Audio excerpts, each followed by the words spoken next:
વાર્તાઓ કે જે નિર્દોષ મનોરંજનનું કામ કરતી, પણ અફસોસ અત્યારે આવી વાતો ભૂલાતી જાય છે.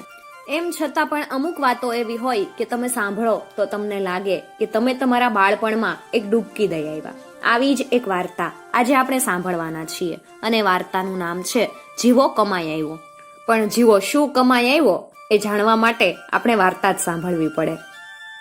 12 વર્ષે જીવાની માનો કાગળ આવ્યો. જીવા, હવે તો ઘરે આવે તો ઠીક.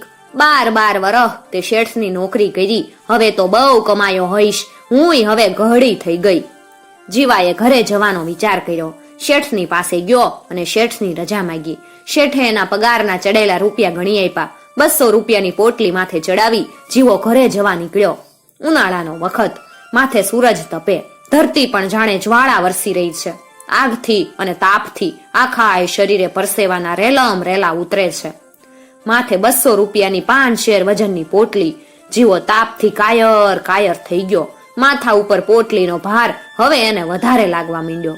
એટલામાં એક ઘોડે સવાર ત્યાંથી નીકળ્યો. જીવો કે, અરે ભાઈ, તમને તાપ નથી લાગતો? મારાથી તો આ તાપનો ભાર ખમાતો જ નથી. ઘોડે સવાર કે, અમે તો આ ઘોડે ચડીને નીકળ્યા, હમણાં ઘેરે પહોંચી જાહું. જીવો કે, અરે ભાઈ, મારાથી તો આ તાપ નથી ખમાતો. ઘોડે સવાર કે, એવો તો શું ભાર છે? જીવો કે, 12 વર્ષનો પગાર છે, 200 રૂપિયા છે, 200. હા, પણ ત્યારે તમે એટલું ન કરો, મને તમારો ઘોડો ન આપો. મારો આ ભાર તમે લ્યો ને તમારો ઘોડો મને આપો. ઘોડે સવાર કે, ઠીક, તો લે આ ઘોડો. જીવાએ રૂપિયાની પોટલી પેલા ઘોડે સવારના હાથમાં મૂકી. ઘોડે સવારે ઘોડાની લગામ જીવાના હાથમાં સોંપી. જીવો તો કૂદકો મારીને ઘોડા ઉપર બેઠો ને ખદુક ખદુક ખદુક ખદુક હાંકવા માંડ્યો.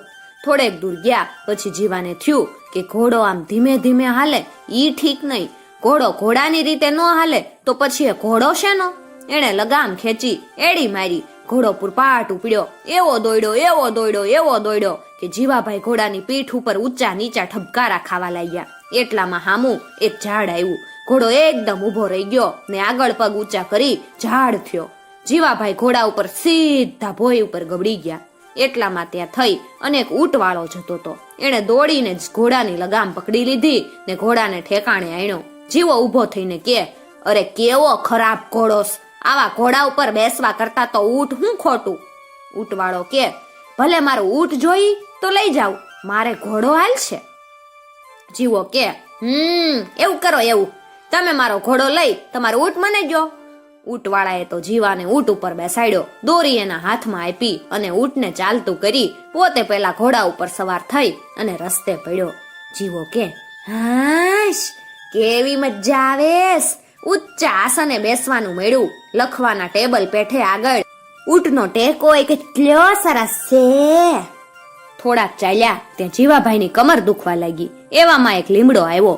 લીમડો જોઈ ઊંટની દાઢ સરકી.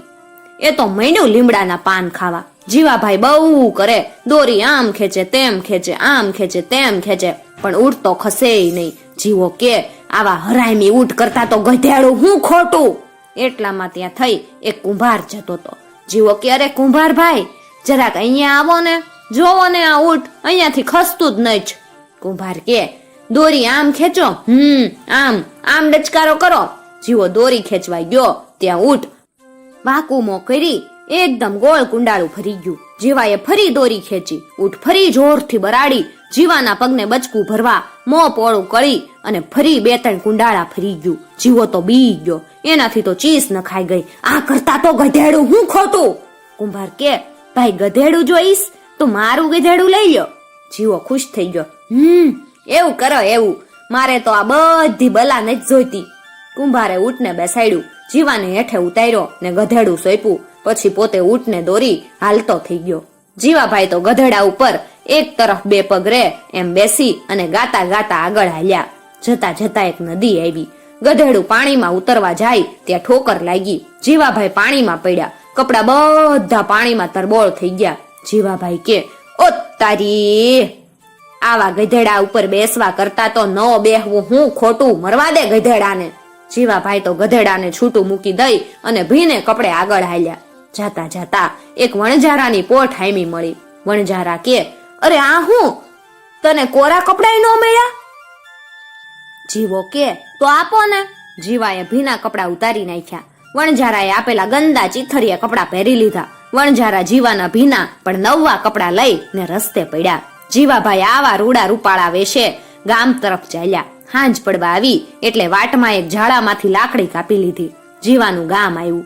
ગામમાં પેસતા એમનો વેશ જોઈને કૂતરા મીંડા ભસવા. જીવો તો લાકડી ઉગામીને કૂતરા હાંકતો ગામમાં પેઠો. છેવટે ઘરે આવીને ઊભો. માં કે આવ્યો ભાઈ જીવા? જીવો કે હા માં આવ્યો. હું કમાઈ લાવ્યો? 200 રૂપિયા. 200 રૂપિયા. કલદાર 200 રૂપિયા પૂરા. ડોશી કે હે 200 રૂપિયા? એટલા બધા ક્યાં છે? જીવો હસીને કે એ રૂપિયા આપીને મેં એક ઘોડો લીધો. બહુ ભાર હતો ઓમાં એટલે મેં આપી દીધા. માં કે ક્યાં છે ઈ ઘોડો? જીવો કે ઈ ઘોડાનું ઊંટ લીધું. ઘોડો તોફાન કરતો તો માં એટલે આપી દીધો. માં કે ઊંટ ક્યાં છે? જીવો કે એ ઊંટ આપીને મેં ગધેડું લીધું. ઊંટ બહુ ખરાબ હતું માં એટલે આપી દીધું. અને ઈ ગધેડું ક્યાં? જીવો હસી પડ્યો. અરે એ તો એવું છે ને કમ જાત નીકળ્યું ને કે મને નદીમાં ફેંકી દીધો. લુગડા બધા બગડી ગયા હશે કા બટા? જીવો ખડ ખડ હસી પડ્યો. અરે માં હું કાંઈ કાચો છું? એવા ભીના લુગડા તે કાંઈ હું પહેરું? મેં તો એ વણઝારાને આપી દીધા ને એના કોરા લુગડા પહેરીને આવ્યો. શરીરે તો હાજો તાજો છે ને, વાટમાં કઈ કર્યું તો નથી ને? એ તો માં મેં વાટમાં લાકડી કાપી લીધેલી એટલે કૂતરા તો ઘણાએ હાવ હાવ કરતા હતા પણ બધાને મેં હાકી કાઢ્યા. માં કે ત્યારે એટલી લાકડી પણ ઘરે કમાઈ લાવ્યો ખરો? બાકી તો 12 વર્ષ પહેલા જેવો ગયેલો એવો ને એવો પાછો આવ્યો. જીવો કે લાકડી પણ કમાઈ લાવ્યો ખરો ને? હાસ તો એની કોનાથી ના કહેવાય એમ છે. જીવાની માએ જીવાના મોઢે માથે હેતથી હાથ ફેરવી અને પોતાના ખોળામાં ખેંચી લીધો ને જીવો તો એની માના ખોળામાં સૂઈ ગયો.